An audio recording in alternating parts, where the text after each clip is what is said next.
Bakar Siddiq, dan yang kami hormati Bapak Saifuddin, anggota DPRD Kota Tegal dari Kelurahan Randu Gunting, dan juga yang kami hormati Ketua Panitia Sarasehan Budaya dan Khalbah Randu Gunting, pimpinan Gerakan Pemuda Ansor Randu Gunting, dan juga bapak-bapak, ibu-ibu, hadirat tamu undangan yang dimuliakan oleh Allah Subhanahu wa Ta'ala. Pertama dan paling utama, marilah kita panjatkan puji syukur kita kehadirat Allah Subhanahu wa Ta'ala yang alhamdulillah di kesempatan malam hari ini kita semua masih diberi taufik hidayah serta inayah oleh Allah Subhanahu wa Ta'ala, sehingga kita semua dapat berkumpul, dapat bersilaturahim untuk sama-sama berdoa dalam rangka Sarasehan Budaya dan Khalbah Randu Gunting yang diprakarsai atau dilaksanakan oleh Majelis Zikir dan Sholawat Rijalul Ansor, pimpinan ranting Gerakan Pemuda Ansor Kelurahan Randu Gunting. Dua kalinya salawat dan salam kita haturkan, kita sanjungkan kepada junjungan besar, junjungan kita Nabi besar Muhammad Sallallahu Alaihi Wasallam. Bapak, Ibu, saudara-saudara sekalian, sebelumnya kami tadi sore dapat mandat dari Pak Lurah. Pak Lurah mohon maaf tidak bisa hadir di acara Sarasehan Budaya dan Khalbah Randu Gunting karena ada acara yang lain, ada acara keluarga, sehingga beliau titip salam. Assalamualaikum warahmatullahi wabarakatuh. Bapak, Ibu, saudara-saudara sekalian, kami sangat mendukung di Pak Lurah titip untuk ayo menguat Khalbah Randu Gunting, di mana si titik makamnya Mbah Randu Gunting. Karena kita di masyarakat Randu Gunting, warga Randu Gunting yang sangat urban, masyarakat urban yang sangat plural, ya guys, macem-macem sing ana nang Randu Gunting. Wong Batake ana, wong Madurane ana, Arabe ana, Cinane ana, campur. Sing penduduk aslinya mana kita tidak tahu. Maka kita sebagai masyarakat Randu Gunting, sebagai warga Randu Gunting, jangan sampai ke paten obor, kenalan karo wong tuane dewek, lalen sama leluhurnya sendiri. Maka ayo kita sama-sama di mana sih titik makam yang ada di Randu Gunting. Kalau di makam Ceneret ada yang dikeluarkan dari nanti, ada Kiai Mahful, ada Kiai Hasan Robil di Keramat Kejambon. Tapi ada leluhur kita yang kita lupakan, bagaimana kita sejarah Randu Gunting nanti insya Allah akan dikupas tuntas oleh Bapak Haji Atmotan Siddiq.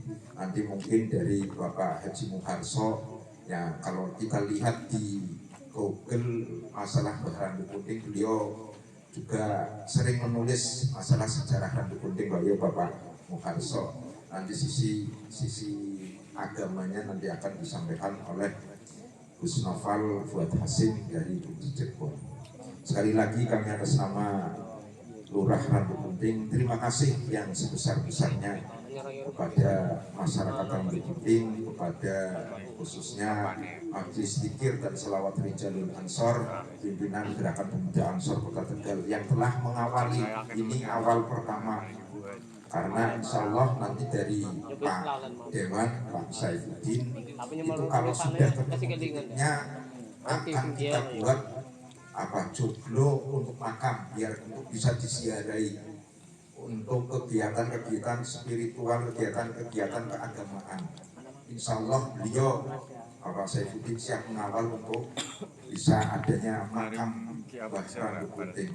Karena ya kita sebagai masyarakat pengen lah ngerti sejarah kita, ngerti sejarah tadi apa yang setelah baca menyanyikan Indonesia Raya, menyanyikan yang hubul waktu dengan iman, cinta tanah air adalah sebagian dari iman. Untuk kita menghormati leluhur kita, menghormati sesepuh kita adalah bentuk cinta tanah air, cinta kepada orang tua kita, cinta kepada bumi pertiwi kita. Bapak, Ibu, saudara-saudara sekalian, sekali lagi kami mewakili Lurah Randu Gunting mohon maaf yang sebesar-besarnya dari Pak Lurah, karena ya hanya bisa seperti ini karena ini awal sebagai pembuka dengan dimotori oleh Majelis Dzikir dan Sholawat di Jalur Ansor, pimpinan Gerakan Pemuda Ansor Kota Tegal. Mungkin pimpinan nanti Gerakan Pemuda Ansor Kelurahan Randu Gunting. Mungkin itu yang dapat kami sampaikan. Sebelumnya kami mohon maaf. Wal-afu minkum wallahul muwafiq ila aqwamit thoriq. Wassalamualaikum warahmatullahi wabarakatuh. Terima kasih kepada beliau Bapak dari Imam Harunan selaku wakil dari Pak Lurah. Bapak Ibu hadirin yang berbahagia, untuk selanjutnya sambutan dan arahan dari tokoh masyarakat Randu Gunting yang akan disampaikan oleh beliau Bapak Haji Muharso. Waktu dan tempat kami aturkan.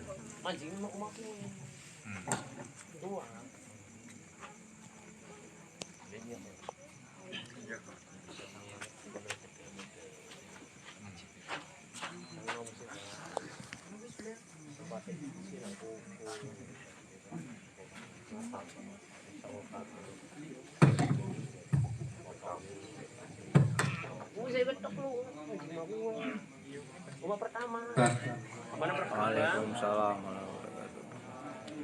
Alhamdulillah.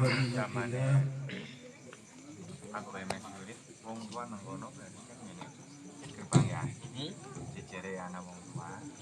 Kan lapangan opo. Yang saya hormati beliau Al-Mukarram Gus Noval dari Tultan Cirebon yang malam hari ini alhamdulillah beliau bisa hadir. Saya pribadi sangat berbahagia sekali bisa berjumpa dengan beliau. Yang kami hormati budayawan kita Mas Nantoton Sidik dari Dewan, Mas Safuddin, Ketua Ansor Randu Gunting, Mas Imam, para tokoh masyarakat yang pada malam hari ini hadir, para ustadz ustadzah. Marilah kita senantiasa mensyukuri nikmat Allah.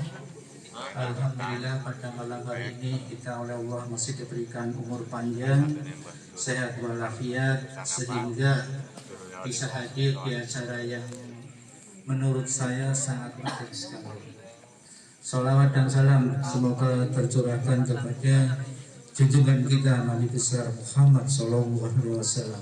Memberikan jalan yang benar yang lurus yaitu Islam. Mudah-mudahan kita mendapatkan syafaatnya. Selamat di dunia wal akhirat. Allahumma amin. Bapak-bapak dan saudara yang kami hormati, mungkin saya mohon maaf agak lama barangkali karena secara pribadi saya ini orang Randu Gunting asli. Saya hitung dari 5 sampai 7 keturunan. Saya itu mbak saya namanya Sarmiat, itu kakak adik dengan Buyut Liyah. Buyut Liyah itu berarti cucunya Pak Cipto, ya. Pak Cipto mantan bupati. Jadi di Randu Gunting itu yang saya tahu keluarga besar zaman dulu itu yang pertama Haji Usman. Itu lurah Randu Gunting di tahun 45-an. Cukup lama beliau jadi lurah. Anak-anaknya itu diantaranya yang kepala semia, dulu kepala saya itu Pak Khair Usman. Kemudian ini yang dekat sini Pak Solihin Usman. Kemudian keluarganya Mbak Karjo. itu ya Sony ada apa itu ya. Terus yang Ustadz para kiai keluarganya Ki Mahful itu asalnya Ki Mahful ini di SD 12 itu daerah situ, ngerti SD 12 Pak, yang sekarang kosong untuk kantor itu. Kemudian keluarga Hasan Robi, ada pedukuhan di sini tuh semuanya isinya kebun salak, Jalan Seriti. Saya lahir tahun 57, jadi tahun 62-an saya masih ingat. Jadi begini Bapak-bapak, sejarah tentang Randu Gunting itu kalau kita telusuri, ternyata nama Randu Gunting tidak hanya ada di Tegal. Yang pertama ada di Kecamatan Bergas, Kabupaten Semarang. Itu juga ada desa Randu Gunting yang sekarang isinya industri itu. Saya kuliah di IKIP Semarang tahun 77-78, ketemu dengan teman-teman saya yang ada di daerah situ. Ada yang dari Kayuwangi, Banyu Biru, Ambarawa, ada yang dari Bergas. Dia cerita yang mungkin di Google juga ada, bahwa sejarah Randu Gunting itu ada kaitannya dengan pasukan Mataram. Di situ ada semacam pepunden Watu Lumpang ya, yang sekarang sudah diangkat. Itu konon ada orang yang pengikut Mataram yang namanya Aryo Bengah, Nyi Ageng Aryo Bengah. Nyi Ageng Aryo Bengah ini punya anak namanya Bagus Ginting. Ini yang kata orang Randu Gunting di Bergas, Kabupaten Semarang, bahwa nama Randu Gunting adalah nama anaknya Nyi Ageng Bengah, pengikut dari Mataram.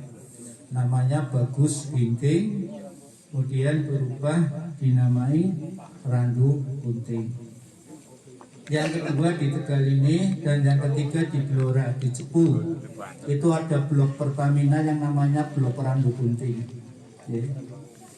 Jadi kalau ada orang ngomong katanya Randu Gunting itu ada pohon yang bentuknya kayak gunting, menurut saya yaitu dia dipas-pas ngapain.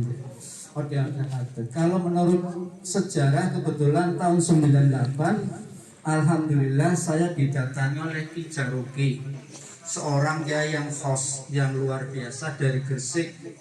Saya waktu itu masih di Randu Gunting. Beliau ternyata aslinya orang Kauman Kulon, di belakang Masjid Pondok. Istrinya orang Bumi Jawa, beliau sekarang sudah sedo. Dia itu cerita bahwa dulunya orang-orang Tegal itu kebanyakan adalah pengikut dari Sunan Amangkurat I. Kemudian karena saya senang sejarah, saya itu datang ke Jogja, ke perpustakaan di Jogja. Itu ternyata ada buku karangannya Bapak Hukum Adat Profesor Van Vollenhoven. Itu cerita lengkap tentang Amangkurat I, dari meninggalnya sampai di mana pemakaman, terus sampai dimakamkan di Tegalaru. Itu rinci sekali, ada tanggalnya, ada harinya, ada wetonnya. Itu cerita tentang Sunan Amangkurat I. Apakah bukunya masih ada? Saya belum tahu. Mungkin kapan-kapan kesana lagi barangkali bisa. Karena itu sejarawan Belanda sangat menguasai masalah-masalah budaya waktu itu. Di Randu Gunting termasuk banyak pengikut-pengikut Mataram. Yang konon kata Ki Jaroki, yang dia ngomong bahwa saya ini merupakan bagian dari keturunannya, dan saya sudah pernah matur pada beliau Ki Ibrahim. Ki Jaroki niku sinten, beliau cerita sampai katanya ke atasnya itu nanti sampai kepada Kian Santang dan Rara Santang pada Bapak Jajaran. Itu menurut penjelasan Ki Ibrahim, sesepuh NU Kota Tegal. Suriah, karena saya juga alhamdulillah ini ketemu lagi dengan panjenengan. Saya dulu juga sekretaris Tanfidia PCNU Kota Tegal 2 periode, tapi sekretaris 2 bareng Mas Sudiharto itu zamannya Pak Basuki Yatno. Jadi itu Randu Gunting, dan banyak pengikut yang tinggal di belakang rumah sakit Kartina. Ya, itu di daerah saya. Itu dulu ada orang yang namanya Rawon, ya. Rawon itu Nyun Sewu, sebutannya itu memang tidak menikah, jadi sebutannya perawan tua. Itu di mana? Di dindingnya itu ada kayak keris-keris, kayak lambang-lambang yang kata Ki Jaruki itu lambang-lambang pengikut Mataram. Ya. Namun Randu Gunting itu waktu itu yang di daerah saya ikutnya Karanganyar. Waktu itu ada istilah Tegal Si dan Tegal Ken, ya, zaman Jepang. Mas Awili Mangku Jagat. Maksudnya itu Tegal Kota sama Tegal Kabupaten. Kartina belakangnya itu ikutnya Karanganyar, ikutnya Tegal Kabupaten. Ya. Kemudian sejarawan-sejarawan Tegal yang saya ingat dan saya pernah ngaji, yang pertama namanya Pak Basirin, ini tentara ini. Basirin itu kembar sama Basirun. Itu rumahnya sebelah selatannya STM Dinamika itu, yang sekarang PK apa ya. Itu banyak tahu tentang Randu Gunting dan tentang Kota Tegal. Dia cerita sebenarnya Kota Tegal itu menjadi kota itu tahun 1925. Dia pegang SK-nya, SK dari pemerintah Hindia Belanda. Itu Randu Gunting secara hukum itu, Tegal secara hukum itu, kata beliau waktu masih hidup itu 1925, dia pegang SK-nya dalam bahasa Belanda. Dia juga yang didatangi oleh penulis Spanyol, dia cerita sama saya, Tompi yang cerita tentang Tegal itu. Kemudian Pak Handoko itu yang di Jalan Merpati, ya, bapaknya Mas Alis itu, Handoko. Itu diantara. Yang ketiga adalah Dalang Jarum. Mungkin orang-orang tua kita kenal ya dulu ya, sering main ketoprak itu. Di Dalang Jarum. Jadi Mas Aji mungkin ngerti seusia saya, ya, yaitu keluarga Dalang Jarum. Itu banyak tahu tentang sejarah Jagate Belanda. Dengan pemudanya yang terkenal saat itu yaitu Pak Markasan, ya. Markasan ini dari sini, ya. Itu makamnya ada di Jaret, Pak Markasan, ya. Tadi ketua mengatakan bahwa Randu Gunting itu mbahnya di mana lokasinya. Memang tidak ada tulisan, ya. Sejarah itu kan bukti tertulis, ya. Kalau bukti tidak tertulis berupa benda yang namanya prasejarah. Namun mungkin sebagian besar katanya ini di SD tingkat. Katanya dulu itu saya sendiri agak bingung. Saya memang SD-nya SD 12 tahun 66, itu saya kelas 1, ya. Tiap hari jalan ke sini. Memang waktu ini di sini kuburan, ya, rumput itu. Saya melihat tahun 66 65 itu zaman PKI, itu orang-orang tua menyebutnya kemuning, ya, kuburan kemuning. Nah, kata orang tua, cuma saya menelusuri sampai sekarang belum ketemu. Itu katanya di situ sesepuh Randu Gunting, menurut cerita daripada orang tua, ya. Tapi masalah ada Randu yang kayak Gunting, saya lebih condong itu cerita dari pesan dari beliau sesepuh saya Pak Ijaruki, ulama besar dari Gresik, ya. Saya pernah didatangi oleh beliau, alhamdulillah. Itu lebih cenderung bahwa yang menamai Randu Gunting adalah pengikut-pengikut dari Mataram, yaitu Amangkurat I. Dalam buku karangan Van Vollenhoven tentang perjalanan Amangkurat I sampai Tegal Arum, itu diceritakan salah satu waktu dia akan melarikan diri minta bantuan VOC ke Jakarta, itu salah satu ingin dimakamkan di Tegal, ternyata gurunya Amangkurat I, ya gurunya ini, iya itu adalah orang Tegal. Di buku itu saya agak lupa, tapi disebut nama gampangnya masih disebut Gurune Amangkurat I orang Tegal. Sebutannya. Tapi Arane lokasinya Warmawi. dimana, saya sekarang tanda tanya belum ketemu. Maksudnya gurunya Amangkurat I itu Tegalnya di mana, saya belum menemukan sejarawan kita itu. Ya. Jadi kalau Mas Imam mau mencari sesepuh Randu Gunting itu dimakamkan di mana, mungkin ya secara sejarah agak sulit karena memang tidak ada bukti tertulis. Tapi gampangannya namanya sejarah adalah juga kesepakatan. Ya. Kalau memang tidak ditemukan, berbeda dengan sejarah Randu Gunting di Kabupaten Bergas Semarang. Di sana banyak ditemukan bukti-bukti, ya ada makam-makam dan juga ada petilasan-petilasan yang memang menggambarkan tentang keberadaan Desa Randu Gunting yang konon katanya dari anak dari Nyi Ageng Bungna yang namanya Bagus Ginting. Ya. Nah ini tentang sejarah Randu Gunting. Mungkin kalau kesulitan ya kesepakatan saja. Satu sumber yang masih hidup tapi beliaunya sangat pendiam, saya juga tidak tahu masih sugeng apa tidak, yaitu Bapak Darpan. Itu sekarang tinggal di Jogja, katanya ikut putranya Mbak Susi. Darpan mengerti dengan yang sekarang untuk jualan minyak wangi rumahnya. Itu mungkin yang paling sepuh yang usianya mendekati 90 tapi sudah ada di Jogja, bapaknya Mas Dani. Saya nggak pernah ketemu, ya.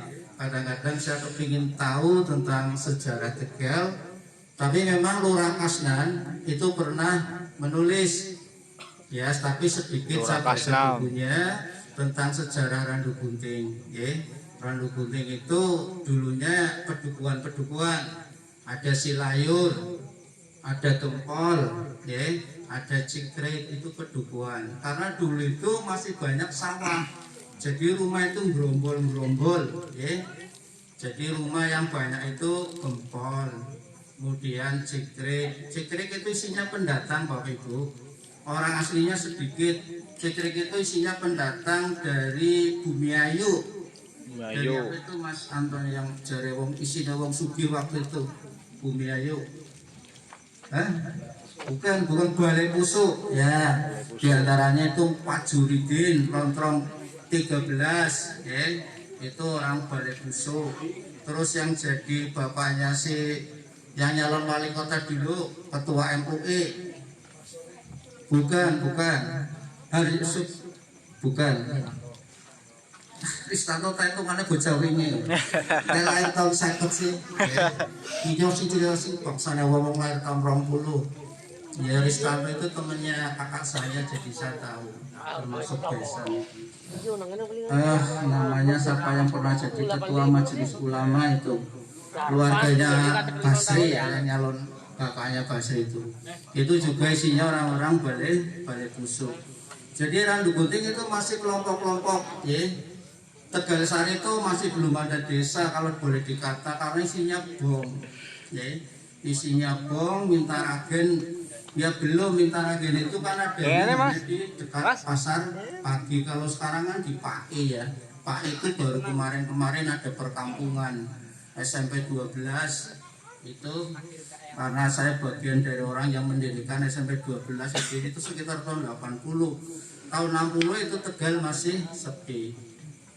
Jadi kira-kira itu tentang sejarah Randu Gunting. Ada juga makam ya di Seleret yang zaman kecil katanya itu Mbah Danadi katanya, ya. Orang-orang bilang itu Mbah Danadi yang makamnya rapat gitu, ya. Tapi sampai sekarang belum ada yang saya tanyakan Mbah Danadi itu siapa, ya. Siapa itu Mbah Danadi dan keturunannya itu saya belum tahu. Mungkin ada yang tahu, monggo nanti dikupas. Karena kelemahan dari makam Randu Gunting itu orang ngijing itu bebas, ya. Orang ngijing itu bebas, ya. Malah belum mati saja sudah pesan pirang-pirang, Mas. Iya itu di kotak-kotak itu sana di kapling-kapling, Pak. Melasi ngasih urip, ya. Belum mati pada pesen.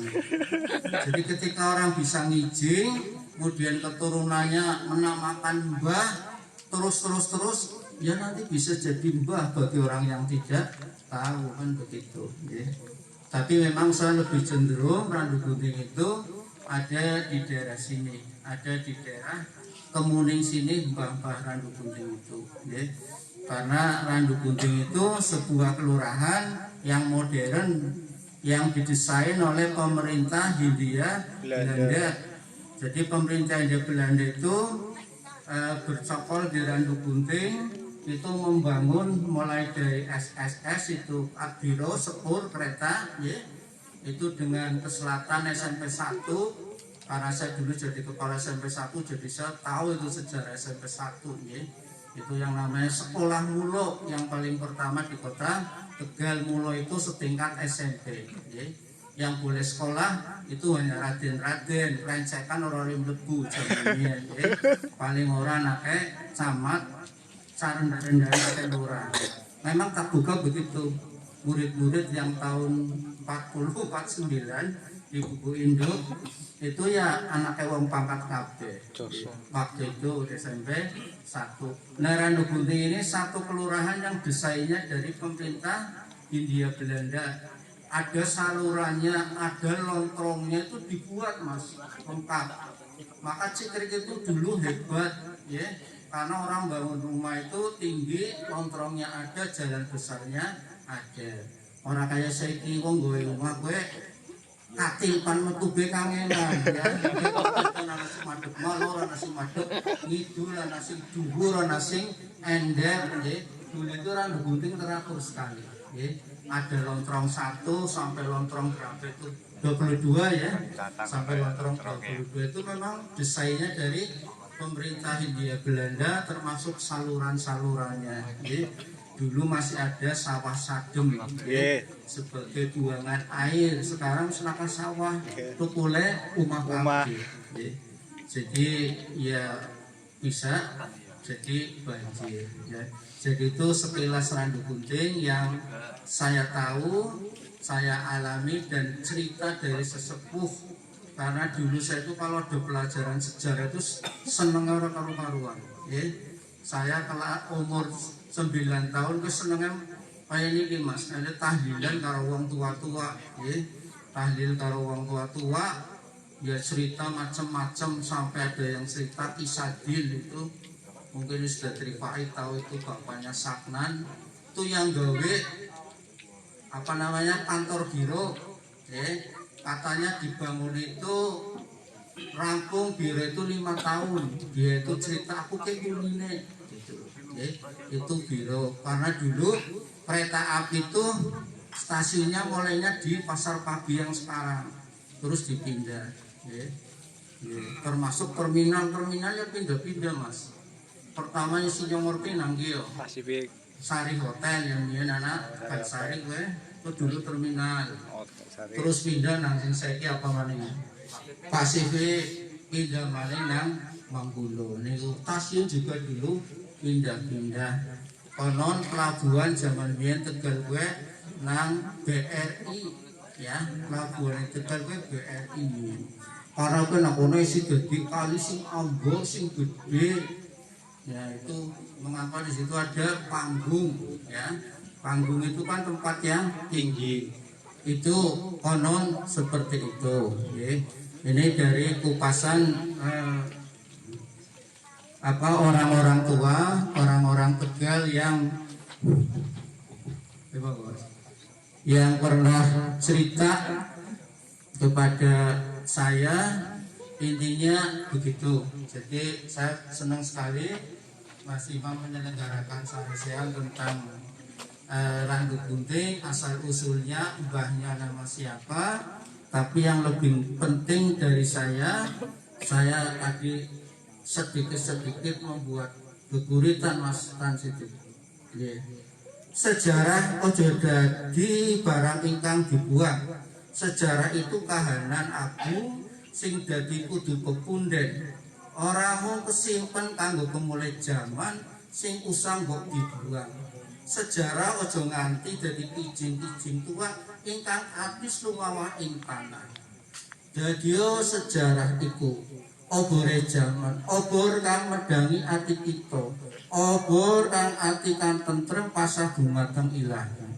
Billahi taufik wal hidayah. Assalamualaikum warahmatullahi wabarakatuh. Waalaikumsalam warahmatullahi wabarakatuh. Terima kasih kepada beliau Bapak Haji Muharso selaku tokoh masyarakat Randukunting. Mohon aplausnya buat beliau. Terima kasih Bapak Ibu, tadi sedikit panjang ya disampaikan oleh tokoh masyarakat Randukunting terkait dengan leluhur kita. Bapak kita sering ngomong aja meninggalkan sejarah jas merah. Ya, bukan panjenengan semua jebulnya aneh sih keturunannya leluhur kita bahkan digunting ya. Sing dari mau disampaikan mengikut amanku abdi dalam amankurat sebenarnya ya. Jadi malam hari ini mari kita kupas tuntas oleh beliau yang hadir duduk di depan kita oleh narasumber dua narasumber nanti. Mudah-mudahan Bapak Ibu sampai pulang dulu Ibu karena ini terkait dengan leluhur kita. Karena apa? Kita harus bisa merawat dan jaga peninggalan leluhur desa kita atau kelurahan Randukuning ini ya. Dengan begitu nanti kita semua akan bangga dan mencintai desanya yang disampaikan oleh Pak Ludi. Jadi kalau kita mencintai leluhur kita, mengetahui leluhur kita dan mencintai kelurahan kita, desa kita, maka akan sejahtera. Mungkin itu pengantar acara inti lesehan budaya yang dan dilanjutkan oleh panggung. Mohon maaf. Hadirnya dengan jangan tuh ngelingannya ya. Iki hadir. Apunten. Acara inti lesehan budaya dan hall Pak Randukunting. Untuk yang pertama narasumber beliau dari Les Bumi NU cabang Kota Tegal sekaligus budayawan dan sejarawan di Kota Tegal.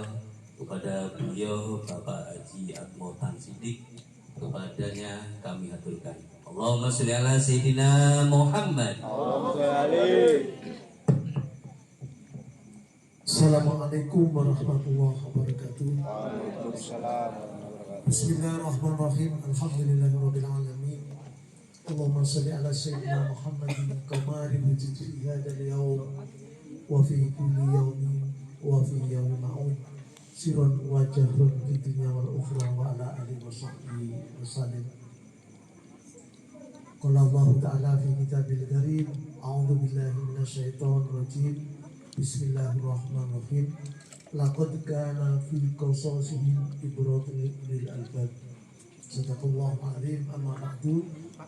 Al-Mukarram Kiai Haji Noval Fuad Yasin, Bapak Kepala Kelurahan Randukunting yang diwakili oleh Pak Ustadz Imam Hamlain, Pak Saifuddin yang hadir dari unsur legislatif, Ketua IP Ansor, Sesepuh Bini Sepuh, lebih khusus narasumber kita Bapak Haji Muharso dan rekan-rekan hadirin semua yang saya hormati. Sesungguhnya telah cukup apa yang disampaikan oleh Pak Haji Muharso tentang Randukunting karena beliaulah yang paham solusinya. Ada keadaan yang memprihatinkan di Republik ini. Tahadus ini saya kebetulan mendapat amanat dari Habib Lutfi untuk membedah buku beliau Cahaya Nusantara. Sudah di tempat-tempat. Inti dari buku itu menyampaikan agar kita bersama tidak kepaten obor. Kepaten obor ini adalah persoalan silsilah yang oleh di dalam dikatakan sirna ilang kertaning bumi, wong wadon ilang lirange, kali ilang kedunge, ulama ilang fatwane, sedulur ilang keluarga ilang silsilahe, wong desa ilang lumbunge, dalang-dalang ilang piwulange, udung jamu ilang khasiat. Keadaan hilang-hilang ini, mohon maaf, semula saya menganggap enteng persoalan kalimat ojo nganti kepaten obor.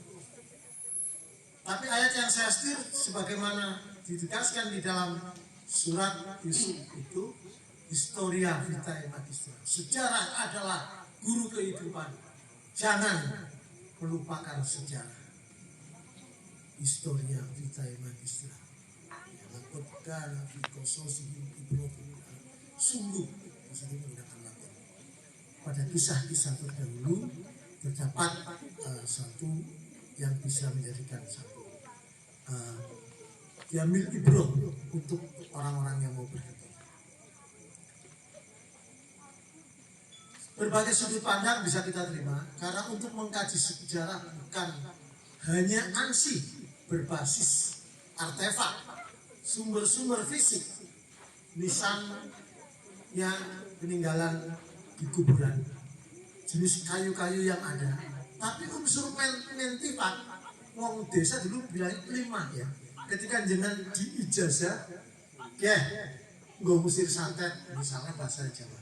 Saya harus bilang kebetulan ketika Intus Kenang santet atas pentas dia yang terlalu sering di Jawa Timur, saya diajak dan sowan Kiai Fadasim malam Selasa Pon malam Merbuaki, saya nyatet. Tadi saya konfirmasi, kan itu ada ilmu sirat sekelane Kiai Anwaruddin. Kalimatnya juga itu ternyata betul. Nah itu bisa dilihat. Ini sholawatnya, loh ini yang tadi misalkan sholawat Komari itu. Ini mesti dari Gresik ini, dari Habib Abu Bakar bin Muhammad Asegaf. Ini sholawatnya Kamaliyah, sekelari Kibu Adasin. Kalau misalkan sholawat wafat udah banyak sekali ya, 17 ya yang saya tanya sholawatnya jebul sholawat pendek sing Mas Aji, terus diwiridakan Sallallahu Alaihi Muhammad Mas Aji. Itu bisa dilihat torikohnya, nisannya, mentifaknya, kalimat-kalimat wangsalan, kalimat-kalimat unggulannya pun sama. Misalkan ada kalimat terakhir kesumur rembesing madu, wijilin norotopo tedak hinan don warin. Wah ini berarti ini ceklane gede Subayu, mengapa bendungannya diarani bendungan Danawari dan seterusnya. Sangat menarik untuk berbicara randu gunting dari toponim yang mengatakan bahwa ada pohon randu sebentuk gunting. Saya juga melacak di luar di Google, mengapa kalimat randu ini banyak di Pantura. Randu alas, randu sari, randu sanga, randu belatung, ya, dan ini randu gunting. Kalau ini misalkan bersumber dari nama seorang Bagus Ginting, itu bisa-bisa saja bahwa itu ada pohon unggulan yang selalu misalkan itu juga dibenarkan. Nah, sejauh mana kekuatan yang tersedia tadi artefak, ya, fisik ini sebenarnya bisa dilihat. Kayu-kayu di Tegal ini ada kayu unggulan yang sangat bertuah ketika untuk song-song keris. Saya menemukan ini justru dicerpet tahun 90-an Suara Karya Minggu, kayu kaki mahal. Jadi kalau untuk bertuah, mohon maaf anak-anak sekarang kurang memahami. Jadi sangat penting memahami cerita rakyat desa. Marilah kita renungkan fenomena hari ini. Dan boleh dicek ya, usia SMA. Orang tidak paham sejarah desanya. Misalnya diarahkan ini orang tidak paham bahasa daerahnya. Jadi orang tidak paham sejarahnya, orang tidak paham bahasa daerahnya, orang tidak paham jalur silsilahnya. Padahal yang saya pelajari di hadis, lacaklah silsilah, karena ada pertimbangan genetis, herediter untuk menentukan bakat di luar faktor-faktor silaturahim. Nah, apakah keunggulan kuliner Randu Gunting dengan kupat gelabetnya punya keterkaitan dengan hobinya leluhur kita? Karena Tegal ini aneh. Kamus betul kan? Ini kamus dialek Suparno Endar Pyangga, kamus Prokem Ipuk NNU, kamus Tegal. Telu negara lain nggak ada. Kupatnya Obrongan, kupat Randu Gunting, kupat Bongkok, kupat Glengong Kesurungan Lor. Mohon maaf Pak kalau pada Bongkok ini bawa Bongkok. Yang dimaksud Tegal dalam arti kultur itu Pemalang, ya Slawi, ya Brebes, ya kota Tegal. Tegal dalam artian administratif yang berdirinya 1925 itu ya kota 4 kecamatan ini. Tapi Tegal dalam anak kultur Brebes ya Tegal, Brebes baru bisa hari Senin Kliwon 18 Januari 1678. Jadi kultur Tegal. Kemudian bahwa data-data yang diungkap oleh Van Vollenhoven, saya percaya bahwa di Belanda kunjungan itu saat ketropen musim tropen di Belanda memang lebih lengkap. Kebetulan saya selaku tim penyempurna sejarah Kabupaten Brebes, ketika mencari Pusponegoro, setelah Pusponegoro itu kita tidak menemukan jejak. Disarankan juga ke Belanda. Inilah kelemahan kita di bidang penulisan. Oleh karena itu mumpung Pak Haji Muharso masih juga, tadi saya sudah melihat kekuatan data-data, saya sebut data, kita tinggal mencari ke Jogja. Saya kira kalau di Gajah Mada masih bisa dicari referensinya tentang Van Vollenhoven. Kemudian fungsi dari cerita rakyat atau sejarah untuk menumbuhkan kebanggaan. Orang Tegal sangat pede dengan sesanti Purnaning Pangesti Misking Gusti. Wong Tegal harus nangis dengan lain Gusti Allah. Setelah dibelara, kena dibeli. Jadi kesepakatan yang dilakukan oleh suku membuat, dan tokoh-tokoh Pantura ini membuat sesanti daerah tidak ada yang egois, nggak ada atas kecerdasan saya berhasil menciptakan. Mari kita baca. Sesanti Pemalang, Pancasila kalau kapan duning nadani.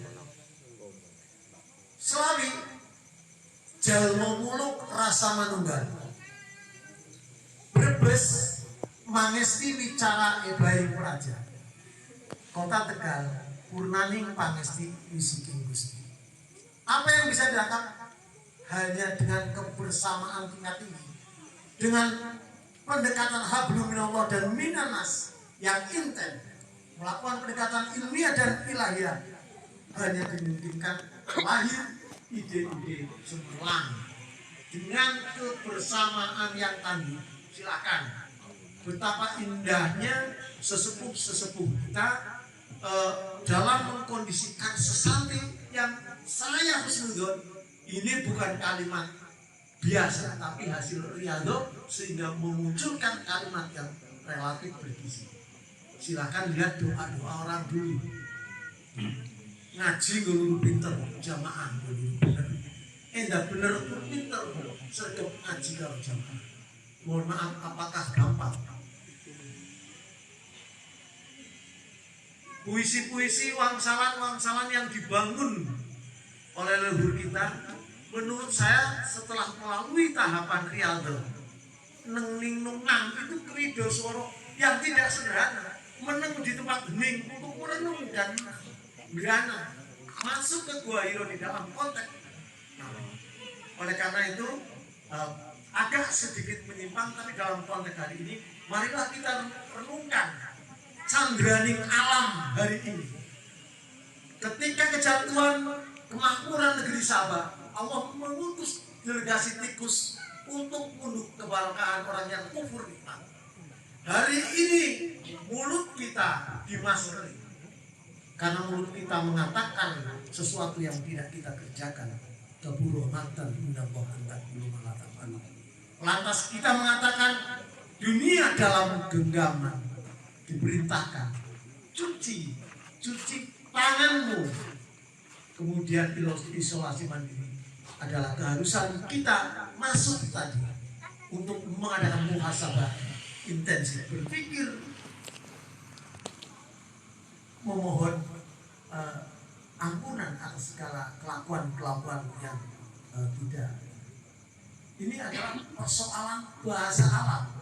Ketika ilmuwan sendiri kumpul dan kita dihadapkan pada kebutuhan rumus, setelah ilmiah itu maka intensitas. Oleh karena itu barangkali karena kita mengabaikan persoalan kearifan lokal, tidak mengenal leluhur, tidak mengenal situs-situs sejarah, maka kita diingatkan. Saya di berbagai forum pernah berkelakar, tapi saya punya basis tadi. Ada sebuah cerita rakyat di Gunung Kumbang, ketika ada virus yang tidak kelihatan, maka sesepuh mengunyah bawang dan serimpang jahe, kemudian disemprotkan dan hilanglah kuman itu. Oke, andai kata ini tidak dirujuk dengan tibu nabawi, tidak direferensikan dari Al-Quran, siapa orangnya berani mengatakan bahwa mengunyah bawang putih, mengunyah jahe direferensikan oleh tibu nabawi? Bisa dilihat di kitabnya Al-Quran, bisa dilihat di Al-Baqarah, bisa dilihat di dalam surat Al-Insan.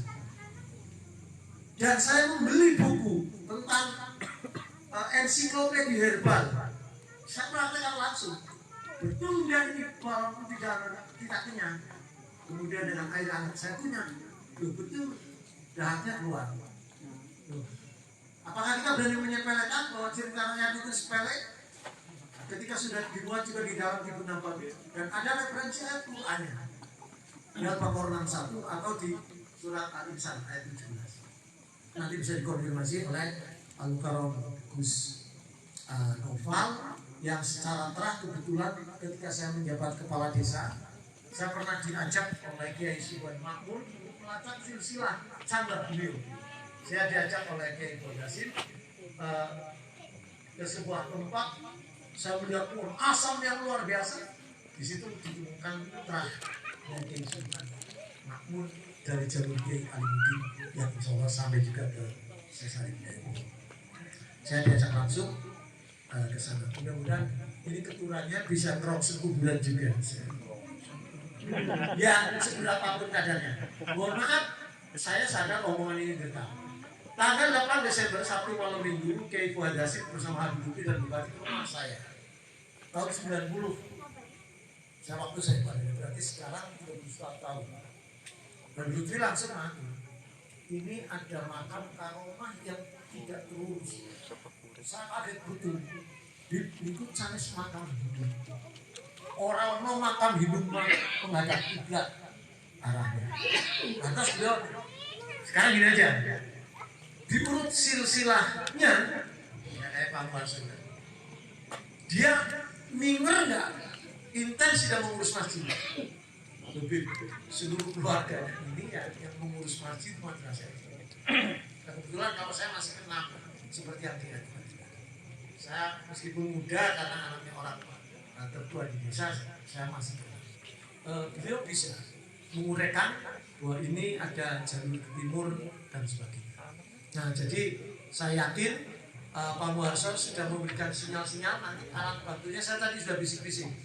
Kan para bola bisa turun, ada. Ya, tapi kan belum waktunya cara lapor nanti. Ini kablingnya.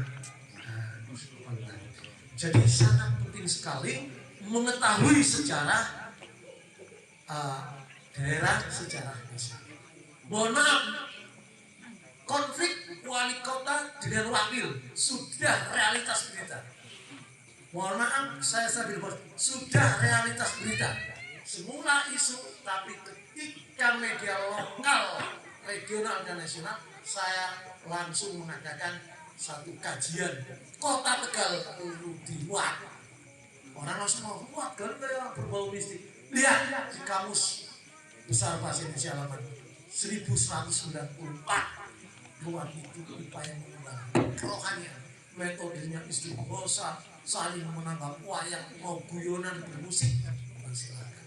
Karena udah berkali-kali terjadi konflik-konflik semacam ini, termasuk kalau saya lihat tentang peran Brandal Mas Cilik dan Mas Gendon Mas Sapit itu yang misinya adalah ketidakpuasan atas kunjukan kepemimpinan karena kurang melibatkan proses musyawarah.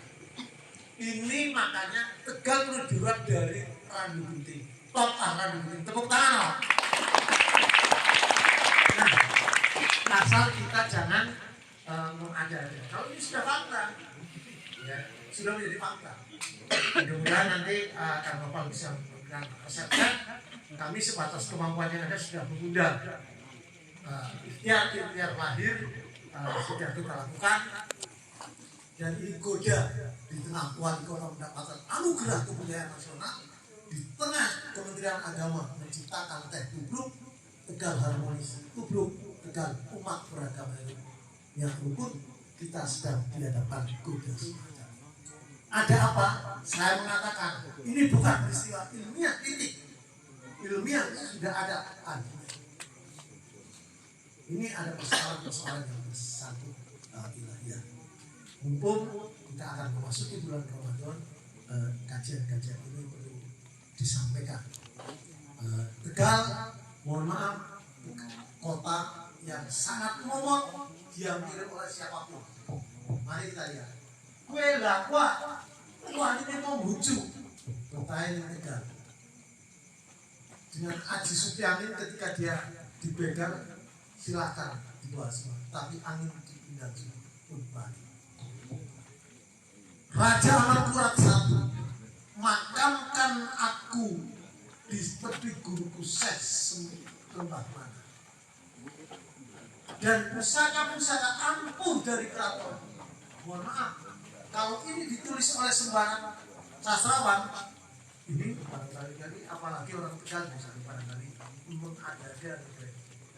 Pramudia anak tantur, silakan tidak dalam pusaka ampuh Tuhan. Angkut dengan pedati berkendaraan gajah ke Tegal.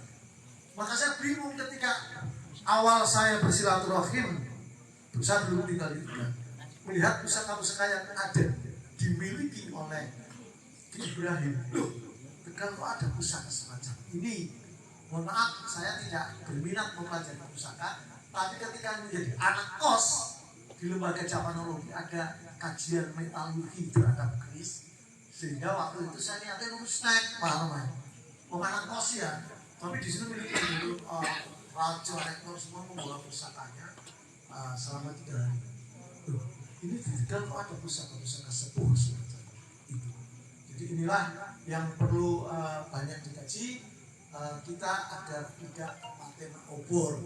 Mengapa Jepara sangat pede ukirannya? Karena secara mistik dipercaya patah Prabuban Nyeloroten dibanding Jawa. Mengapa dalam konteks warteg masakan orang Tegal ini tidak bisa ditandingi? Karena ada keikhlasan tentara Mataram diopeni apik-apikan atas keramahan orang Tegal, sehingga transfer of knowledge pengetahuan tentang bumbu dibuka kabeh orang Tegal. Maka orang Tegal memiliki kemampuan kuliner yang luar biasa. Tahu, kopi oke. Saya keliling ke sana-sana tapi makanan paling songkrak Tegal termasuk anak ponggol sedap tenang. Aja muni setan, aku oleh kamu wasinu asma aku asma kinane dompang. Mau mana Pak Gol saya terakhir itu kan gua. Nger. Tenang. Oh, berkah. Loh, penting nama. Yang saya ucap apa teh. Tarikh Islam mengajarkan ketika Rasul pindah dari Mekah ke Madinah, yang dirubah namanya menjadi Madinatul Munawwarah. Jangan dirapkan kita. Misalkan, saya dikasih nama Atmo Tan Sidik. Ya cocok lah gue jalan nacinane Arabe, anak jike ya. Meskipun jalan Mas Haji Atmo, aku tugasnya menulis omongan Tan Sidik tanpa sedikit pun dikurangi kebenarannya. Allahumma Amin. Jadi terima kasih Pak Muharso dan para hadirin sekalian. Saya menunggu fatwa getar spiritual Karnaval Qasim yang diharapkan nanti bisa nuduhaken Amin. warga yang sedang mencari kebun karena Amin. sila beliau saya punya insya Allah yang ilmukan atas kekurangan dalam kami menyampaikan mohon maaf. Sekali lagi beberapa referensi saya bawa ini ternyata berada masjid itu ada di Jakarta ini ada kemudian juga sudah dibukukan di Tegal Bercerita ini sudah berada dan periodenya juga sudah kami temukan. Masjid itu 1856 berarti periodenya 10 Bila taufiq hidayah. Assalamualaikum warahmatullahi wabarakatuh. Waalaikumsalam warahmatullahi wabarakatuh. Kita beri plus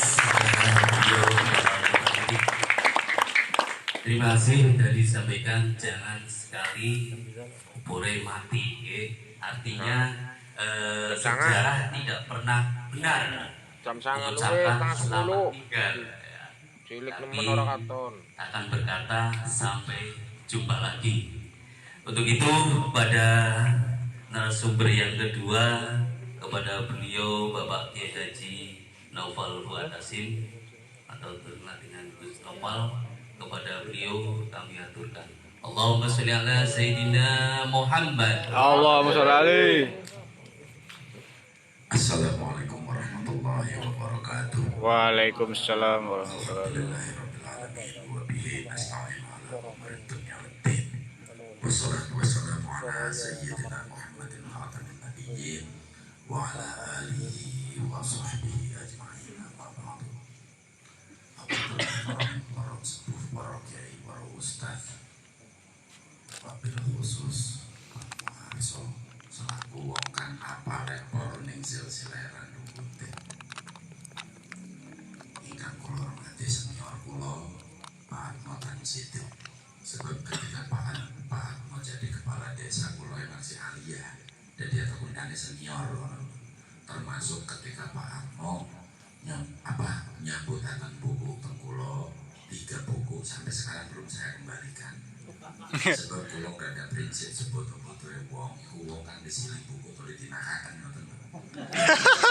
Luwih buat ini wis disili buku tulis dibalikaken kan. Mulane kita balikaken.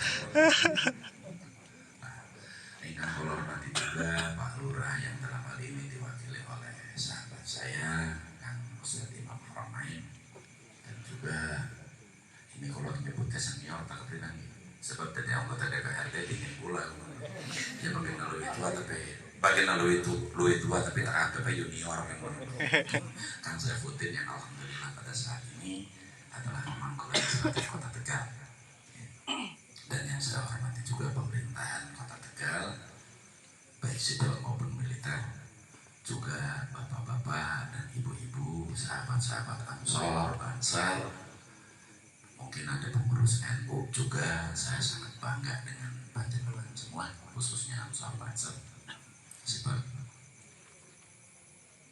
sampean semua yang kemudian mempertahankan sejarah ini sampai di dalam penghabisan. Tidak lupa saya mengucapkan ahlan wa sahlan bi khuturikum Habibana Husain bin Abu Bakar bin Yahya. Alhamdulillah dalam menikmati sakit rawuh. Nek silsilah di busanya pada baik benda cerbuk. ujung-ujungnya ya pada baik pas oleh niku mulane niku lo terbebeda mawon beb ya kalau antum dadi wong Tegal ya dadi Habib Tegal ya dadi Habib Barat Gusti Allah dawuh a'udzubillahi minasyaitonir rajim bismillahirrahmanirrahim ya ayyuhalladzina amanu inna khalaqnakum min dzakarin wa untha wa ja'alnakum syu'uban wa qabaila lita'arafu inna akramakum indallahi atqakum. Gusti Allah tahu bahwa kami menjadikan kalian atau engkau ini dari laki-laki dan perempuan berpasang-pasangan. Wa ja'alnakum syu'uban wa qabaila, syu'ubun wa qabail dan kabilah, suku-suku dan bangsa-bangsa. Orang Indonesia menerjemahkan lita'arafu, untuk saling mengetahui atau saling mengenal. Inna akramakum indallahi atqakum, sesungguhnya yang paling bertakwa adalah orang-orang yang orang-orang yang paling mulia adalah orang yang bertakwa. Apa sih kaitannya ayat tersebut dengan budaya dan sejarah? Kalau dikupas ya panjang banget. Wow, tentang apa diceritakan? Namun sejarah tentang Randu Kuning. Nek kulo cerita tentang sejarah wong Jawa iki yo dawa banget. Apa? Sebab kita harus bercerita dari tahun 460 pasca Nabiullah Adam alaihissalam diutus ke bumi. Insyaallah ini tentang zamannya Nabiullah Syekh alaihissalam. Ketika umat manusia semakin banyak, lalu kemudian diperintahkan manusia ini untuk mengisi tanah-tanah kosong yang ada di bumi. Salah satu yang disebut adalah tanah Jawa ini, atau yang kemudian kita kenal dengan Nuswantoro. Pada saat itu kemudian dikirimkan 20.000 manusia untuk mengisi tanah-tanah kosong tersebut. Dan di dalam perjalanannya 20.000 orang ini tidak kuat. Kenapa? Karena Jawa ini disebut karena ada sesuatu yang istimewa. Ono sesuatu yang istimewa. Dan ternyata memang tidak kuat. 20.000 orang ini. Ada yang meninggal karena sakit, ada yang meninggal karena tua dan seterusnya. Sehingga akhirnya dari 20.000 orang itu tersisa 20 orang yang kemudian kembali ke tanah kelahirannya. Apakah itu Arab? Bukan. Waktu itu belum ada negara. Kembali ke tanah kelahirannya.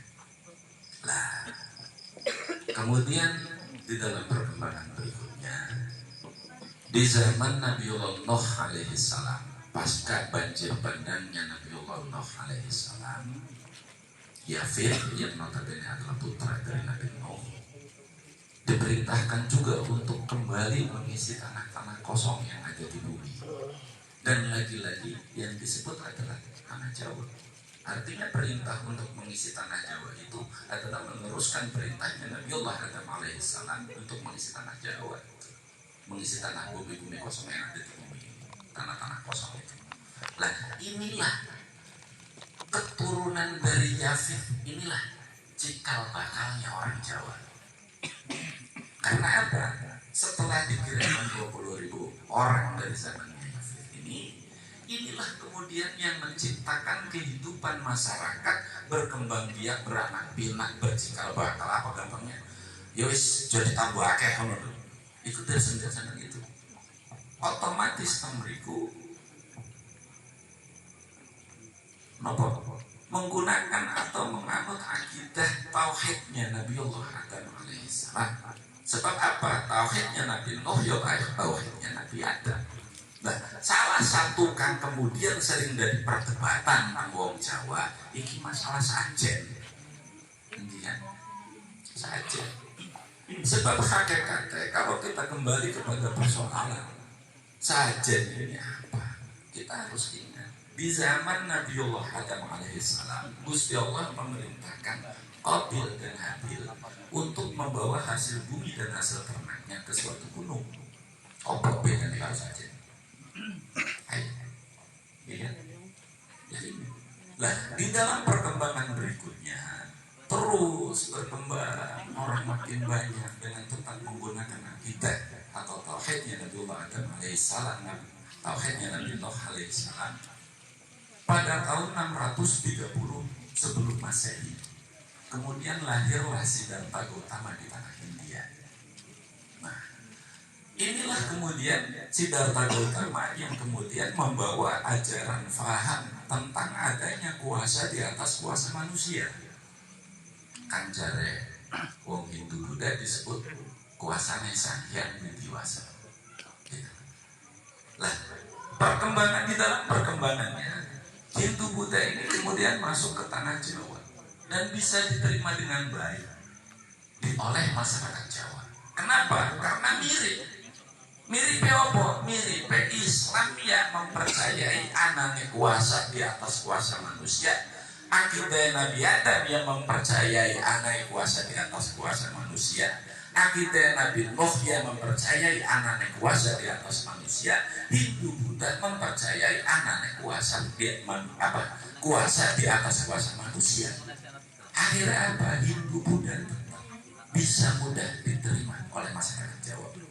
Nah, disinilah kemudian sajen yang notabene awal mulanya adalah bentuk rasa syukur manusia kepada Gusti Allah terjadi pergeseran yang tadinya untuk bentuk rasa syukur kepada Gusti Allah menjadi persembahan kepada dewa-dewa.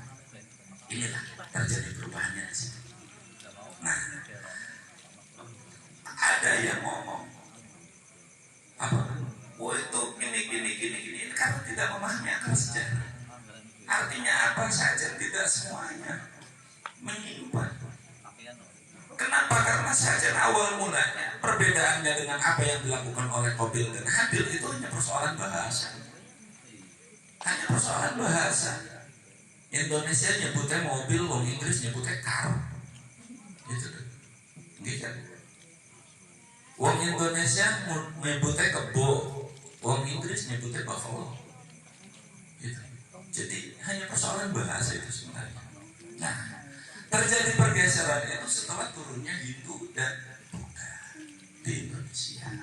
Tetapi tetap dalam persoalan ini adat dan budaya yang ada oleh masyarakat Jawa ini tetap dipertahankan, yaitu antara lain adalah sajen tadi. Kemudian sing jare wong Tegale disebut sajen iku sejak kanggo wong sejen ngono lho. Wong Cirebon ya kaya ngono, sejak karo wong sejen. Kapan sengaja kanggo wong sejen. Mula pengian dulu itu orang tua kita ketika mau panen padi atau mau terem gitu, ngerti terem itu gantungaken panganan yang bitang-bitang gitu. Gantungaken panganan yang bitang-bitang yang kemudian disebut dengan sajen tadi. Padahal tujuannya adalah karena orang Derep itu berangkat jam 4 pagi, tidak sempat sarapan. Mosok iyo arep sarapan kudu balik bisit, maka jalannya ado. Mulane apa? Ketika dengan digantung-gantungkan di pohon-pohon besar itu supaya ketika butuh sarapan tidak usah pulang dulu gitu. Cukup diambil di situ. Tapi kenapa digantungnya kok di pohon-pohon besar? Lah lamun diletakake jadi pangan kucing kok. Kan harus muter. Itu sebenarnya itu, dan itu adalah bentuk ungkapan rasa syukur kepada Allah Subhanahu wa Ta'ala kalau kata orang Islam seperti itu. Nah, kemudian lahirlah Islam di tanah Mekah yang dibawa oleh Kanjeng Nabi Muhammad Sallallahu Alaihi Wasallam, yang kemudian di dalam penyebarannya pun sampai kepada tanah Jawa, sampai di tanah Jawa, tanah Indonesia. Tidak kurang para sahabatnya Rasulullah yang juga berdakwah ke Indonesia. Salah satunya adalah Sa'ad bin Abi Waqqas. Sayyidina Sa'ad bin Abi Waqqas pasca penaklukan benteng Al-Qadisiyah di Irak, itu kemudian beliau menarik diri dari pertempuran dengan dakwah, dengan melakukan dakwah setelah singgah di Gansu Cina. Jadi bakal ngomong Cina anti Islam ngawur. Sebab apa? Terkait Islam dari Indonesia diiring Cina. Itu. Di ini Cina, wong masjid tertua ning Guangzhou Cina, iku arane Masjid Sa'ad bin Abi Waqqas. Kula nate sejarah mereka kok. Itu. Guangzhou Cina, di Guangzhou. Setelah dari Guangzhou baru kemudian ke Indonesia. Di Indonesianya di mana? Di Palembang. Itu. Lah, kemudian tapi Islam di Indonesia belum bisa diterima dengan baik oleh masyarakat. Kenapa? Padahal banyak sahabat yang turun ke Indonesia untuk berdakwah. Sahabat Rasulullah ini banyak. Siapa antara Sa'ad bin Abi Waqqas, Sayyidina Abdullah bin Umar, putra dari Sayyidina Umar yang berdakwah di Kalimantan. Kemudian putra Sayyidina Abu Bakar yang berdakwah di Papua. Yang kemudian Papua ini kemudian disebut Irian itu. Irian itu dari bahasa Arab, Murianun. Apa telanjang? Kenapa? Karena orang Irian zaman itu masih telanjang. Maka putra Sayyidina Abu Bakar ketika kembali ke Mekah melaporkan ada satu kelompok manusia yang hidupnya bertelanjang bulan. Maka itu disebut Urian.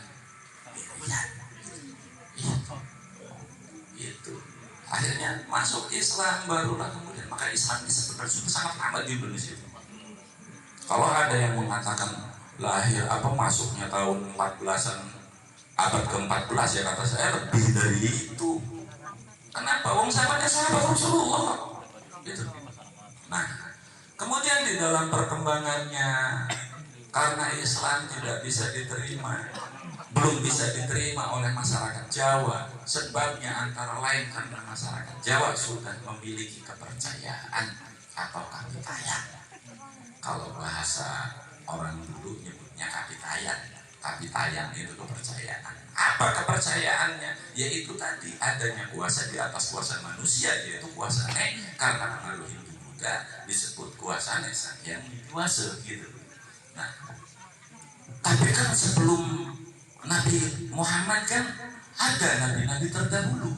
Kenapa orang Jawa tidak mengikuti nabi-nabi terdahulu? Zaman dulu belum ada Android kan, belum ada HP. Kalau zaman dulu sudah ada HP, mungkin dari Mekah WA orang Jawa ini ada nabi lagi nih gitu kan. Nah, karena ada HP, keterbatasan komunikasi dan transportasi yang pada akhirnya kemudian masyarakat Jawa terputus daripada induknya di dalam persoalan kepercayaan tadi. Gitu. Lah, kemudian di Jawa ini dikirim oleh Sultan Muhammad I.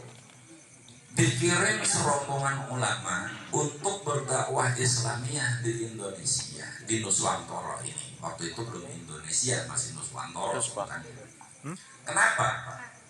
Karena melihat Sultan Muhammad I ini, tanah Nuswantoro adalah tanah tua yang sudah disebut dari semenjak zamannya Nabiullah Adam, Nabiullah Nuh, dan oleh Kanjeng Nabi Muhammad sendiri disebut.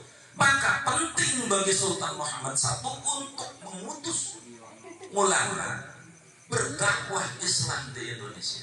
Artinya masyarakat Jawa ini adalah salah satu masyarakat dengan budaya tertua di dunia.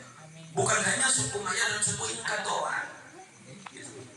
Ini masyarakat tertua. Maka saya tidak aneh ketika kemudian ditemukan kayak semacam piramida itu di Cianjur, di Sukabumi, bahkan di Gunung Padang, Cilacap gitu.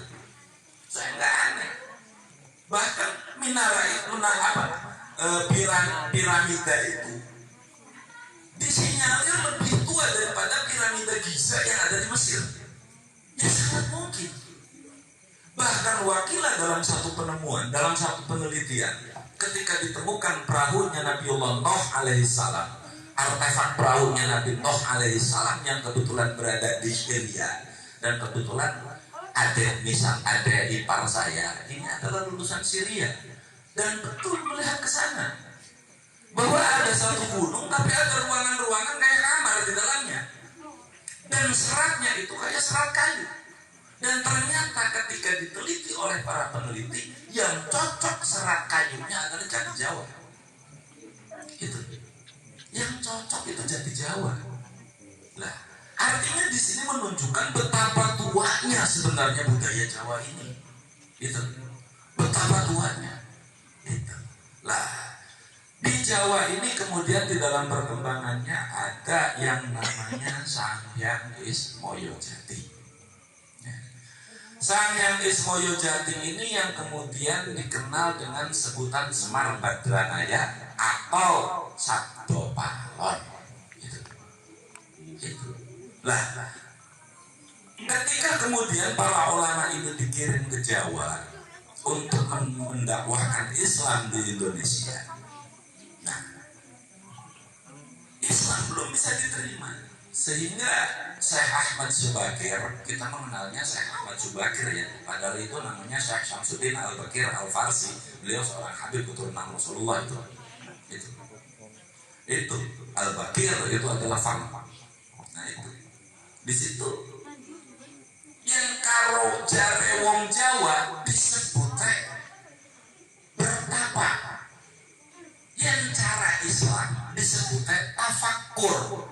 Itu bertafakur ning Gunung Tidar. Itu di Gunung Tidar.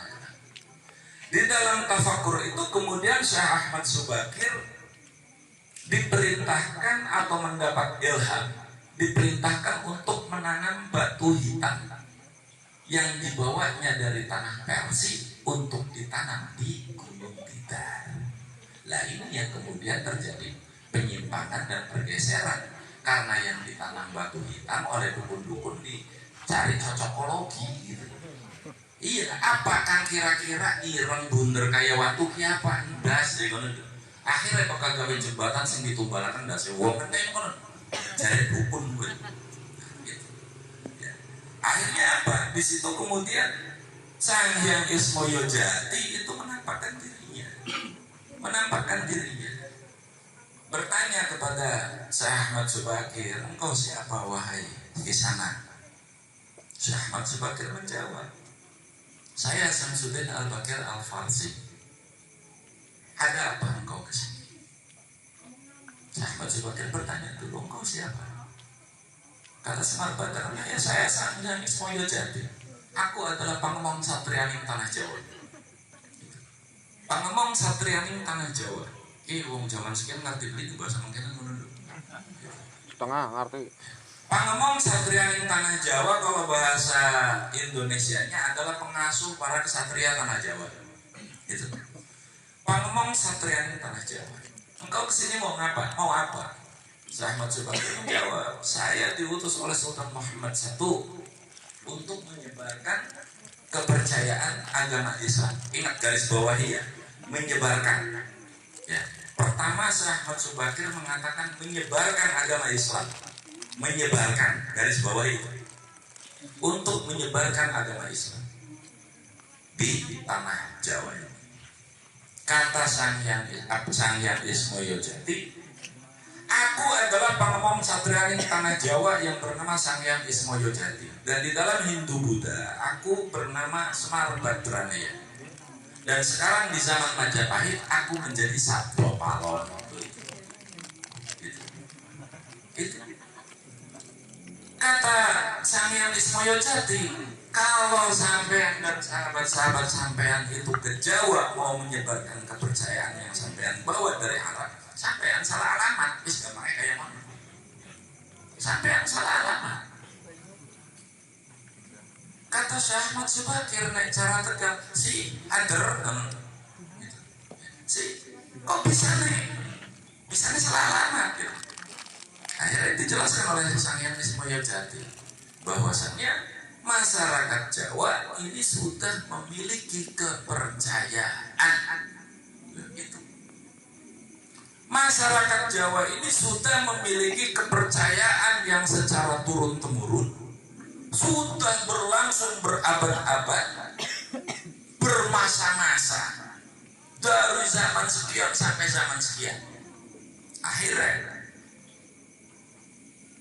Syekh Ahmad Subakir mengatakan, begitu kan? Betul. Bolehkah saya tahu bagaimana kepercayaan Jawa itu? Itu. Akhirnya di situ dijelaskan oleh Syekh Ahmad Sabdo Palon bahwasanya kepercayaan orang Jawa adalah mempercayai adanya kuasa di atas kuasa manusia. Kata Syekh Ahmad Subakir, kalau begitu sama, karena Islam pun mempercayai adanya kuasa di atas kuasa manusia. Gitu. Akhirnya Kata Sabdo Palon, di tanah Jawa ini memiliki kepercayaan saling asih, saling asa, saling asuh, gampangnya kayak gitu. Saling menghormati, saling menghargai, begitu.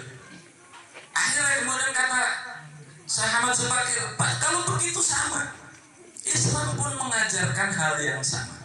Dari sini Syekh Ahmad Subakir tahu bahwa sebenarnya kepercayaan masyarakat Jawa adalah kepercayaan nabi-nabi terdahulu. Itu. Sehingga akhirnya Syekh Ahmad Subakir ngomong kepada Sabdo Palon, kalau demikian adanya, karena kita ini sama sebenarnya, maka berikan kesempatan kepada saya dan sahabat saya untuk menyempurnakan. Tadi pertama apa? Menyebarkan. Setelah diceritakan oleh Sabdo Palon, Syekh Ahmad Subakir mengatakan menyempurnakan agar kepercayaan masyarakat Jawa ini sama dengan kepercayaan yang dibawa oleh Rasulullah Sallallahu Alaihi Wasallam.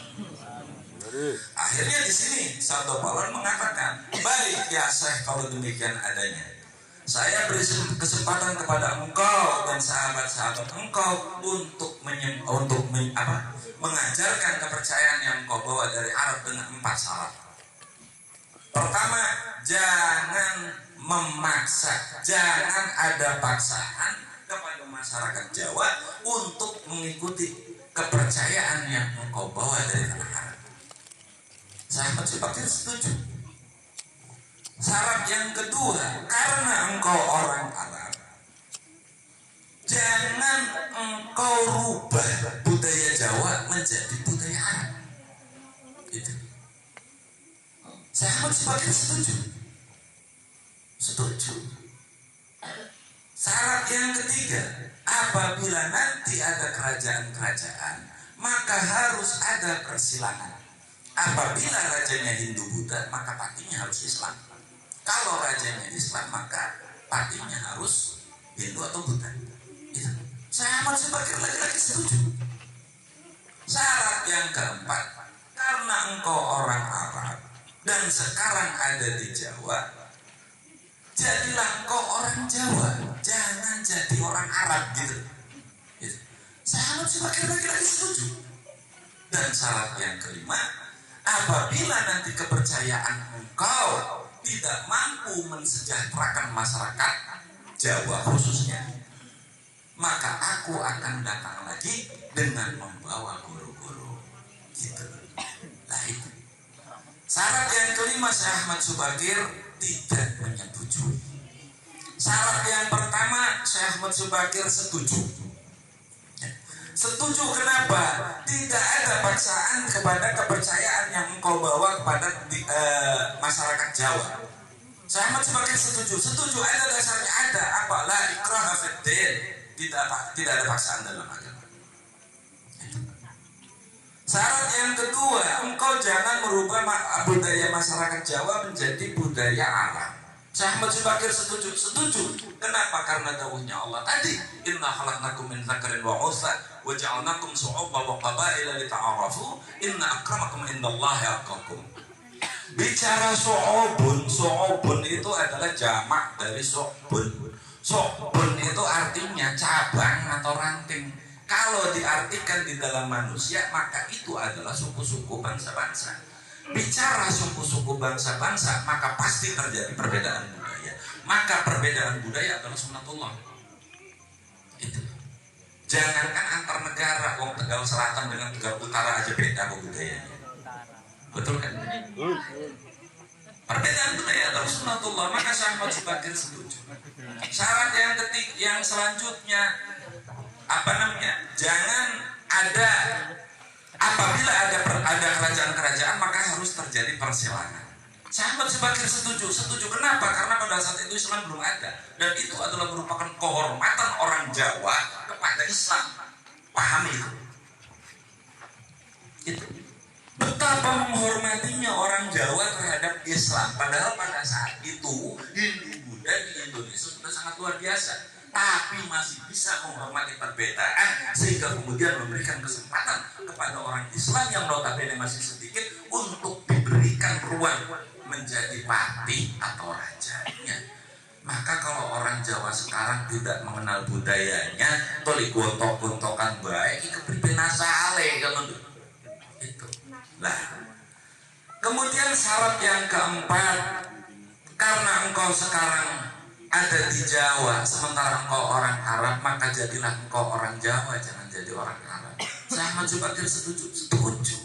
Kenapa? Ada dasarnya ada. Kenapa? Karena dawuhnya Rasulullah SAW, patoknya bumi setelah aku adalah anak dan keturunanku. Itu. Makanya Habib adanya di Jawa, ya jadi Habib Jawa, jangan jadi Habib Barat. Habib Hussein adanya di Tegal, jadi Habib Tegal, jangan jadi Habib Barat gitu. Itu. Ya Beb. Itu. Siap. Jadi Habib Jawa.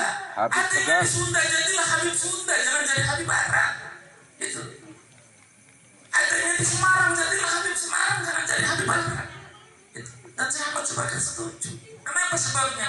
Sebab yang namanya patok, saya Ahmad Subakir ya cerdas. Rasulullah dahulu seperti itu ya sangat luar biasa. Kenapa? Karena Rasulullah paham yang namanya patok, orang matok, itu yang menyesuaikan adalah patoknya, bukan tanahnya. Orang matok sawah-sawah atau patoknya yang menyesuaikan, ya patoknya. Orang matok laut, yang menyesuaikannya patoknya, bukan lautnya. Maka Habib adanya di Jawa, ya sesuaikan dengan orang Jawa. Alhamdulillah kita punya Habib-Habib yang memahami itu semua. Seperti apa Habib Lutfi dan yang lainnya, termasuk Habib Hussein. Itu. Amin. Kenapa? Karena beliau memahami. Beliaulah patok. Maka patoklah yang harus menyesuaikan bumi, bukan bumi menyesuaikan patok. Itu. Maka saya Ahmad Subakir setuju. Nah, syarat yang keempat saya Ahmad Subakir menjawab. Syarat yang kelima saya Ahmad Subakir menjawab. 4 syarat pertama saya setuju, tapi syarat yang kelima itu sudah di luar kuasa saya. Karena saya Samsuddin Al-Bakir Al-Farsi memiliki umur yang sangat terbatas. Itu. Nah, artinya apa? Kita harus memahami runutan ini. Betapa harmoni kehidupan di Jawa ini sudah tercipta dari sejak dulu. Lalu kenapa orang-orang sekarang yang notabene tidak mengerti apa-apa tentang sejarah tiba-tiba mau merubah Indonesia, mau merubah Jawa dengan kehendaknya sendiri tanpa mempertimbangkan faktor-faktor sejarah masalah? Iya, Itu persoalannya. Itu. Kenapa? Orang tua kita menciptakan harmoni yang sangat luar biasa di Jawa ini. Saya Ahmad Subakir notabene bisa saja kalau berperang misalkan minta pasukan kepada Sultan Muhammad I, nyatanya tidak dilakukan kok. Itu. Artinya apa? Pendekatan kultural, pendekatan kesejarahan ini adalah sangat penting kita kenal. Untuk apa? Untuk menciptakan harmoni kehidupan bermasyarakat. Tanpa sejarah kita sulit untuk menemukan harmoni kehidupan di dalam bermasyarakat. Ini pentingnya sejarah. Ini pentingnya sejarah, pentingnya kita mengenal budaya, pentingnya kita mengenal siapa kita, akar kita ada di mana. Cuman orang sekarang kan pada kepaten nobor ya. Ya betul. Pada kepaten nobor. Ya sebagian. Malah keder kadang-kadang ditakoni sampean din siapa, kayaknya sampai itu beli peragak kalau. Apa mana ngomong terus yang dikhawatirkan anggur-anggur ngomong banding ujungnya bin Abu Jahal kan keder. Iya kan? Nah, iya. Maka apa? Kenalilah sejarah kita. Fahamnya sejarah ini adalah untuk masa kita yang akan datang. Maka di dalam ilmu sejarah disebut bahwa yang namanya sejarah adalah the past, the present, and the future. Masa lalu, masa sekarang, dan masa yang akan datang. Masa lalu adalah untuk dilihat, diambil pengalamannya, untuk dilakukan masa sekarang, dan untuk perbaikan di masa yang akan datang. Itu sejarah. Tapi anehnya di Indonesia malah pelajaran sejarah dihapus. Ini gimana Pak Dewan? Nah iya itu. Maka adalah tugas jenengan Kang Saifuddin, tolong usulkan agar pelajaran sejarah kembalikan ke sekolah-sekolah. Tujuh. Kenapa? Karena tidak akan ada ideologisasi tanpa sejarah. Tidak akan ada nasionalisme tanpa sejarah. Ini kebetulan ada kawan kita, sahabat kita juga, Wakadan Lanal ya, Kang Kadrawi ini. Tolong itu. Kembalikan sejarah di sekolah-sekolah. Tanpa ada sejarah, orang tidak akan pernah mengenal dirinya, tidak akan pernah mengenal negerinya. Lalu bagaimana kita mengharapkan dari generasi yang tidak tahu sejarahnya, sejarah negerinya, untuk memunculkan rasa nasionalisme? Ini tamani, kata saya. Kita selalu teriak Indonesia Dirgahayu, Indonesia Raya sejak ini, tapi ideologisasi tidak berjalan. Apa sebabnya? Sejarahnya orang dikenal. Ojo maning bicara Diringokna. masalah apa Mbah Ratu Gunting. Ojo Iya, maning bicara Bah. tentang masalah Mbah Ki Gede Sebayu. Apalagi mengenal tentang masalah sejarah masa lalu di negara kita. Wong sejarah perjuangan bangsanya sendiri aja nggak pada tahu. Padahal itu kan tahun 1918. Ini saya prihatin. Ini saya prihatin. Pak, bukan. Sayyidina Ali Dawud An-Nasab al-Akhlaq. Nasab itu akhlak.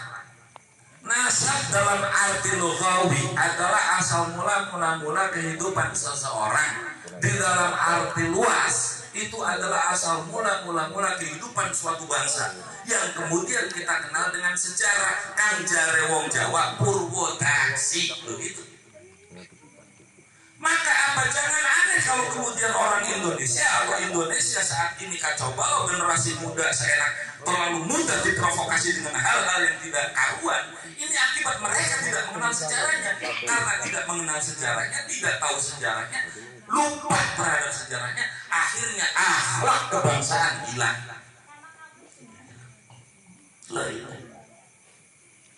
Jadi saya berharap, sangat berharap kepada generasi muda kita, khususnya Ansor Banser, gali itu sejarah masing-masing di daerahnya. Apa? Untuk patokan adab kita, akhlak kita kepada orang-orang tua terdahulu. Minimalnya apa? Rasa terima kasih kita kepada beliau-beliau yang setelah mengorbankan harta benda jiwa raganya untuk negeri ini. Minimalnya itu. Itu. Ini sangat penting kan? Ini sangat penting. An-nasab al-akhlak. Nasab itu akhlak. Orang yang kehilangan nasab, orang yang kehilangan sejarahnya, maka dia akan mudah kehilangan akhlaknya. Indonesia kacau karena generasi kehilangan akhlak kebangsaannya. Akibat apa? Tidak ada pengenalan sejarah terhadap bangsanya. Itu persoalannya. Betul. Maka saya berharap Kang Syaifuddin selaku pemangku legislatif, Kang Kadrawi yang kebetulan Wakatan Lanal, tanamkan itu semua. Tanamkan itu semua. Itu. Ini persoalan-persoalan yang sangat mendasar di kita. Bapak-bapak, ibu-ibu, dan mas-mas Ansor Banser, ini punten kula kalau bicara Tegal ini sebenarnya rada wedi. Sak jujurnya kula niku rada wedos nek ngomong Tegal. Sebab apa? Saya merasakan suatu hal yang sangat istimewa itu banyak di Tegal. Ngapunten, kaya-kaya KB Wali Songo iki pernah singgah di Tegal. Itu.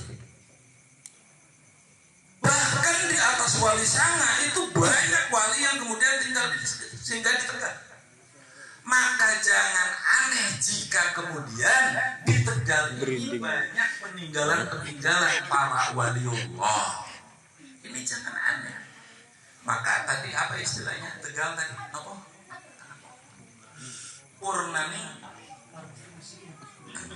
Purnaning panas diwisiking Gusti. Ya benar. Benar. Maka apa? Karena purnaning panesti ya, sempurnanya kan gampangnya. Adanya di Tegal. Maka sok sama bae pemimpin Tegal lakonnya orang bener. Berangkat orang bakalan bener juga sampai kita nana. Kita nana sok. Pemimpin Tegal kemudian perilakunya tidak sesuai dengan apa yang dikehendaki oleh masyarakat Tegal, bahkan meninggalkan sistem moral yang ada di Tegal, pasti berangkat orang bener. Kita nana sok. Itu.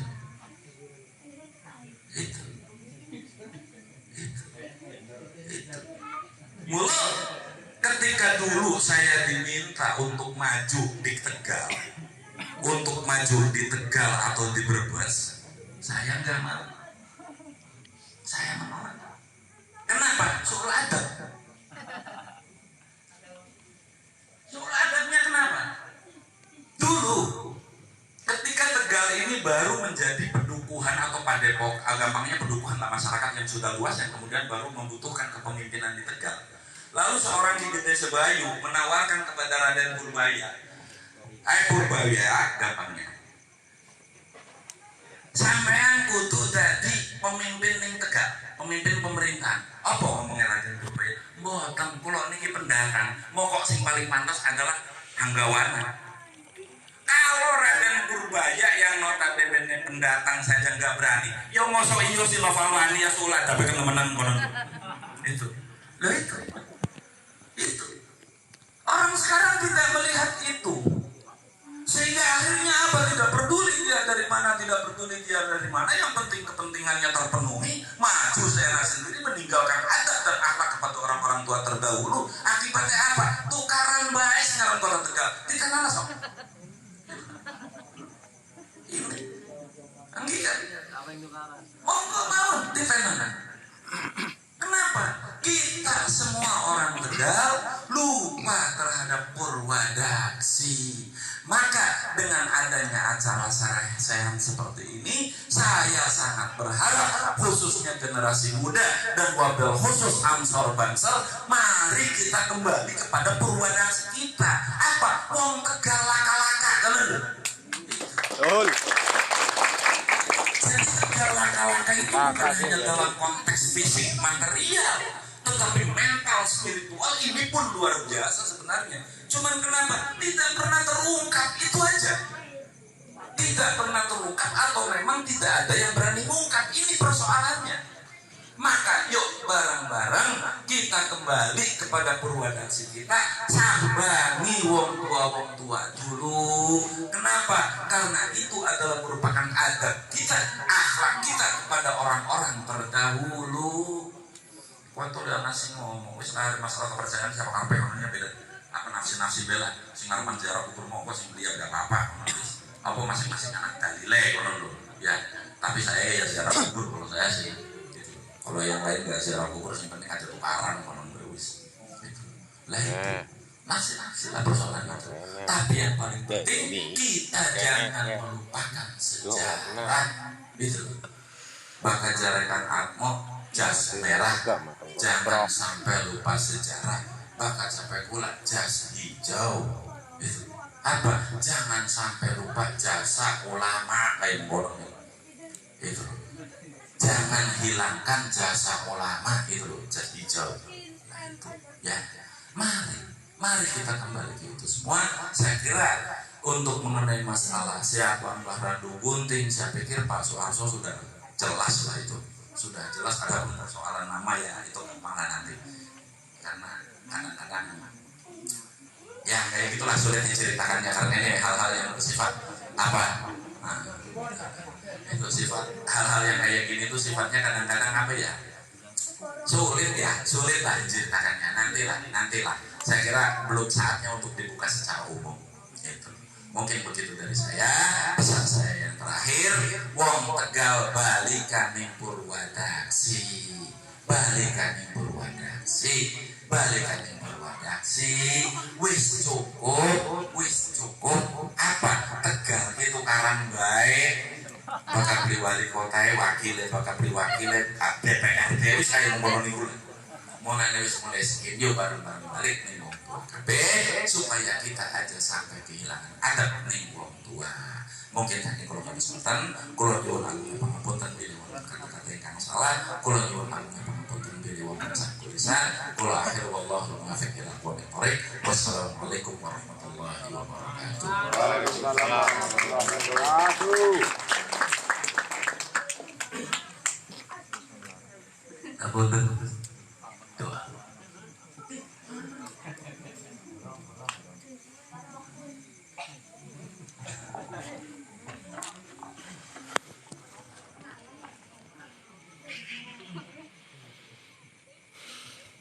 Al-Fatihah.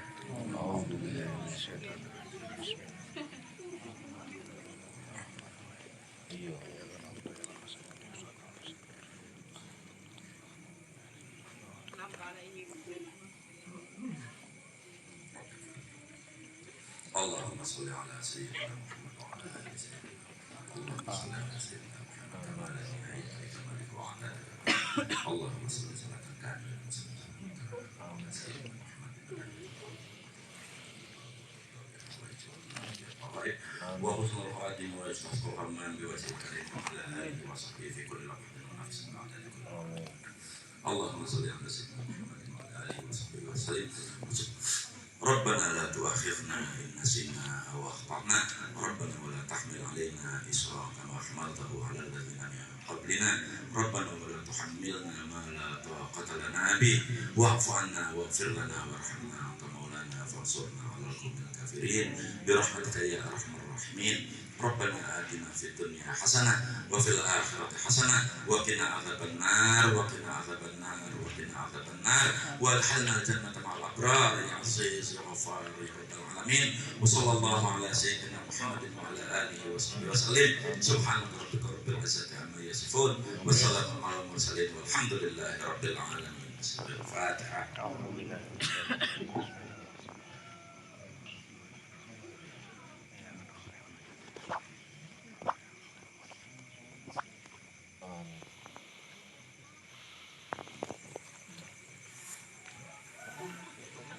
Terima kasih dan disampaikan kepada Bapak Kiai Haji Naufal Al-Nasir. Bapak Ibu hadirin sekalian bahagia, demikian tadi dengan berakhirnya doa, maka berakhir pula seluruh rangkaian acara Sarjana Budaya dan Haul Maharadu Gunting malam hari ini, dan dari saya kurang lebihnya mohon maaf. Wallahu muwaffiq ila aqwamit thoriq.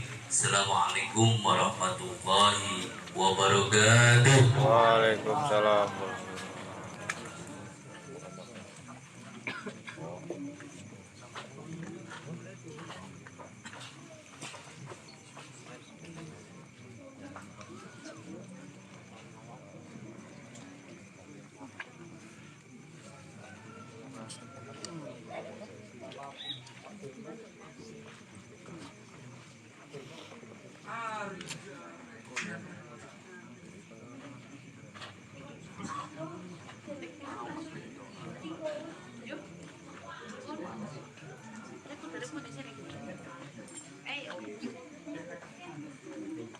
Eh,